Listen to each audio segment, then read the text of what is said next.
So here I am in Heads of State, and I haven't even finished the next turn since the last video.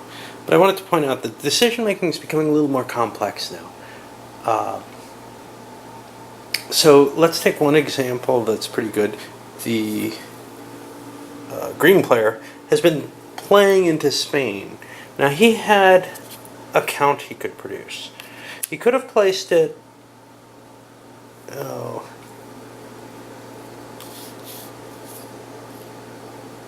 That's not it. Right? That's the wrong piece. You put the wrong piece in. Crap.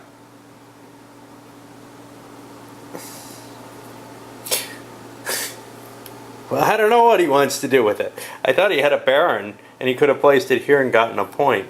But the truth is, he has a count, and he doesn't really want to improve that. So let me see if there's anywhere he could have done anything useful with a count.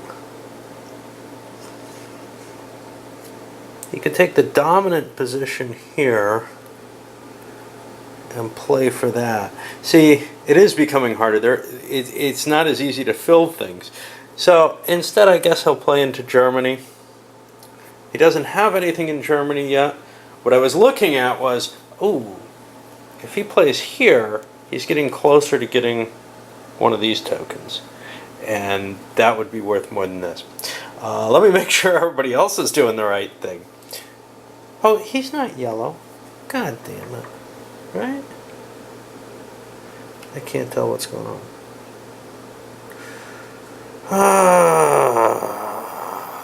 Yeah, he's green. Okay.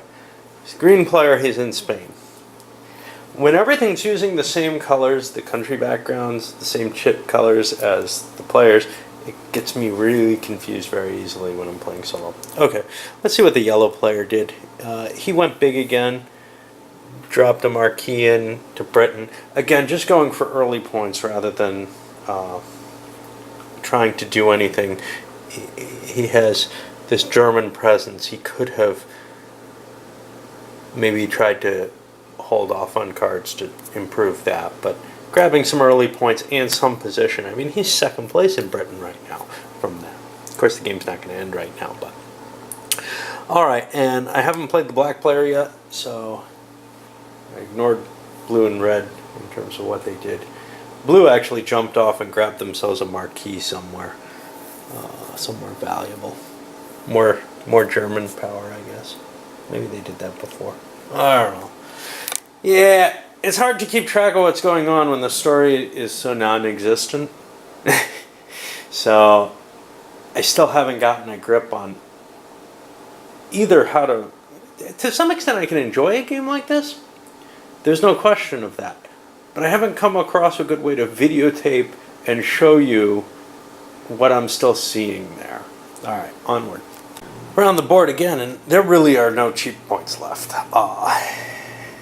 You got, kings holding their points. You got country having set something up everywhere in the country. And some people are not far from that. For example, Greens set themselves up so all they need is the king. But the king's a pretty big jump. The black player is holding, I believe, 8 cards. He wasn't able to build what he wanted. He had enough cards to build an item of opportunity, an Earl. But there was nowhere to place one. So next turn he may do an assassination attempt to try and get some of those cards out of his hand. Remember, you can only have 10 cards in your hand. Okay. So we'll keep going and see what's happening. But the points aren't changing much because there are no places to get new points from. Once you collect these hexagons, they're gone, and they're the easy route to points. Sort of build up a stockpile early on, and everybody tried to do as much of that as they could, you can see. We don't have anybody who just jumped ahead and grabbed them all. But now, everything that you want to take is going to be kind of expensive. It's either the high-valued card, and somebody got away with one of them, or dominating a country, the easiest of which is probably Britain, but you need a king and a prince at this point, or you need to kill off this Earl to be able to do that. So it's becoming tougher. And then all that's left is the full family set, which is one of each. Well, you need a king and a prince to have gotten that. And finally, the last scoring is off the deck once the revolution card comes out, which is going to be pretty soon. So people are starting to pad their holdings, make sure, and infiltrate others. That's probably the most valuable thing at this point, is try to score on the next revolution card. Well, moving around the board another time, we have something kind of impressive happen. We have our first king in play. The black player was able, remember, he had a huge quantity of cards. He was able to come up with the full set. Remember, and a courtesan can't be used for that. And he had two choices, really, as far as I'm concerned. Either the crown of France or of England, because he wants to get one of these containers. England's is worth less, and he actually saw it as the harder job just because he has to kill somebody to get a title in Ireland. So he went with France, even though it has less of an initial kickback on points. It's also more likely to give him control of France and the first place, and we're coming very soon to the revolution period. So, it strikes me that he made the best choice. Could he have taken an outlying one? Sure. He could have gotten the crown of Spain or Germany, which may have actually given him a shot at getting, say, first or second place in one of these countries and keeping an important position over in France, because right now he has 4 points in France, which was tied with anyone else. But that big 10 points in France to get the chief rank seemed the most important of all the possibilities, and having this position might allow him to keep generating points throughout the game. Okay, on to another turn, and it may be ending. We may be ending the 1589 turn here. Well, the dynamics of the game are changing. The fact that the black player has this lead, the blue looks at his hand, and he says, "I've got some nice cards, but I don't have a lot of cards. What can I do with my nice cards? I could fight real hard to get Germany. And chances are I could get first place in Germany if I do that. But I picked Germany because first place wasn't that big a deal. I need to get a king in order to get the sweep and the points for that. I don't think I'm ready for that yet. Inserting myself into Spain or France at this point in the game doesn't seem like I'm going to get a lot of points for that right now. I lose Britain, and I'm very close in Britain, right? Actually, yeah. I've got 2 points. There's 1, and there's 4 here. If I could get a prince in Britain, I'd definitely be in the lead. But hey, what if I do something else? What if I go for an assassination? I'm going to take that as my action. And I've got to pick my card at this point, too. I actually have the assassin card. Well, that's not an assassin. It's a headsman. In my hand at this moment. And a palace, a title. There's nowhere to put earls. I'm looking to see if there's anything interesting to get me towards prince. I'm just going to draw one at random. And I got another damn courtesan. I'm going to have to start spending them. Okay.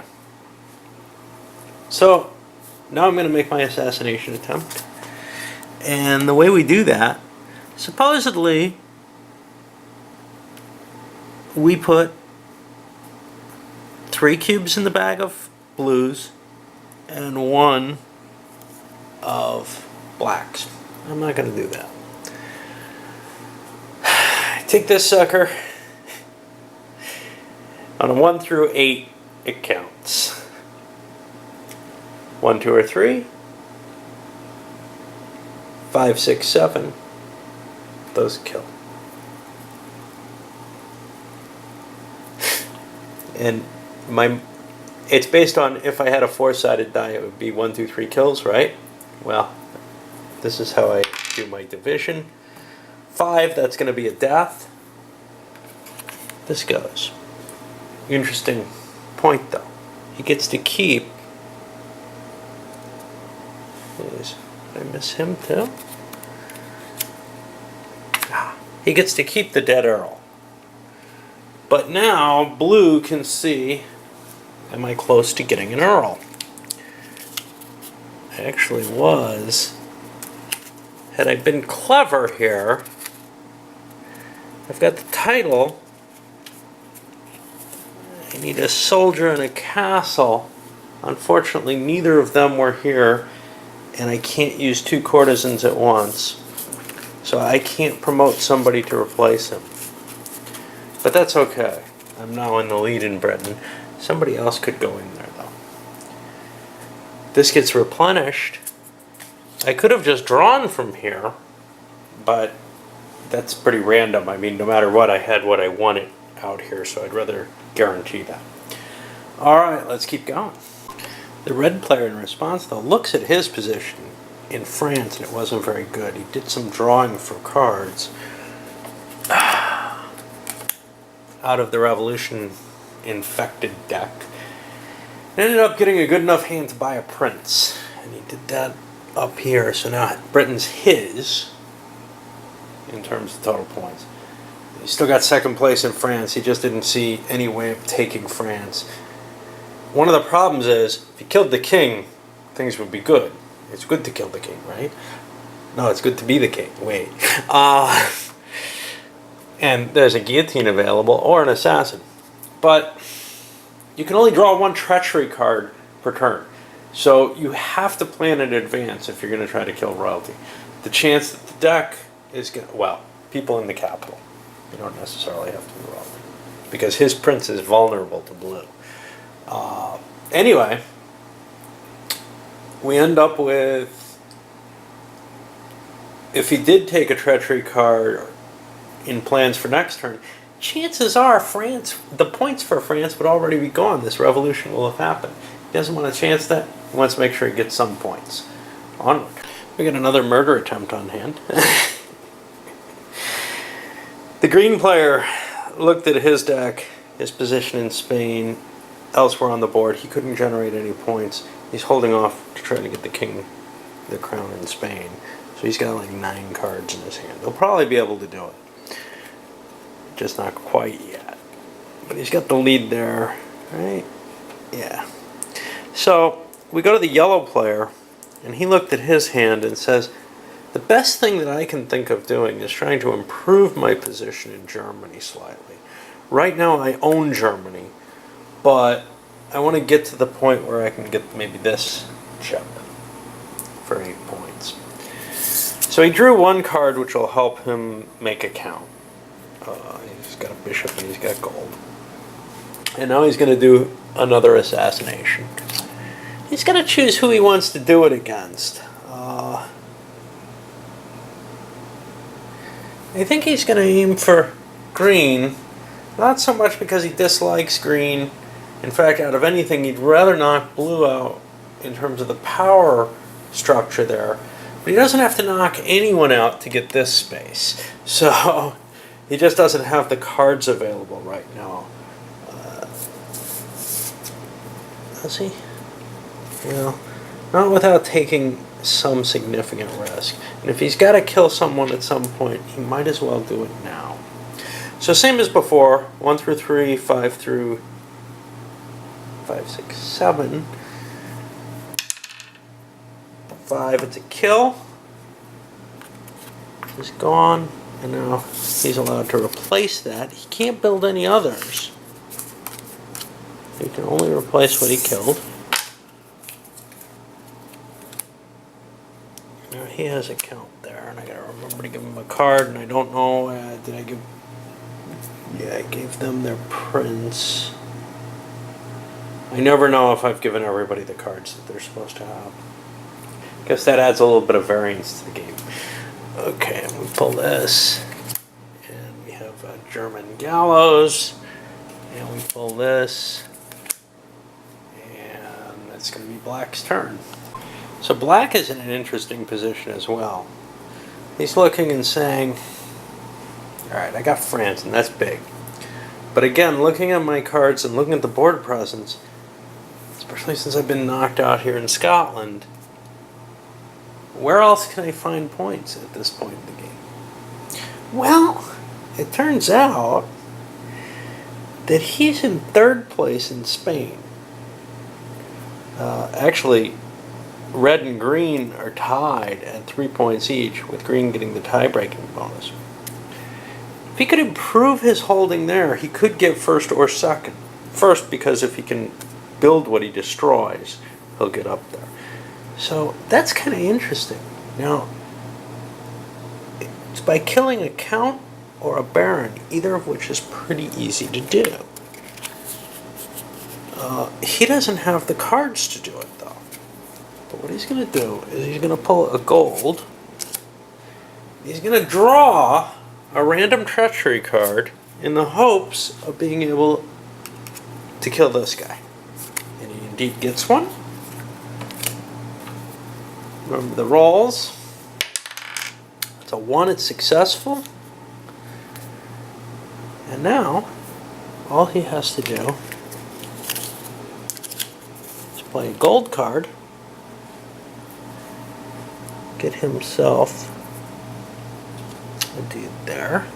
He has another baron. And we get one of these. And the game continues. I'm going to load this one up. It's awfully close to the end of the revolution period, but I kind of like to keep these at a certain length, and this has already exceeded that. Alright, so we should be seeing exciting things pretty soon.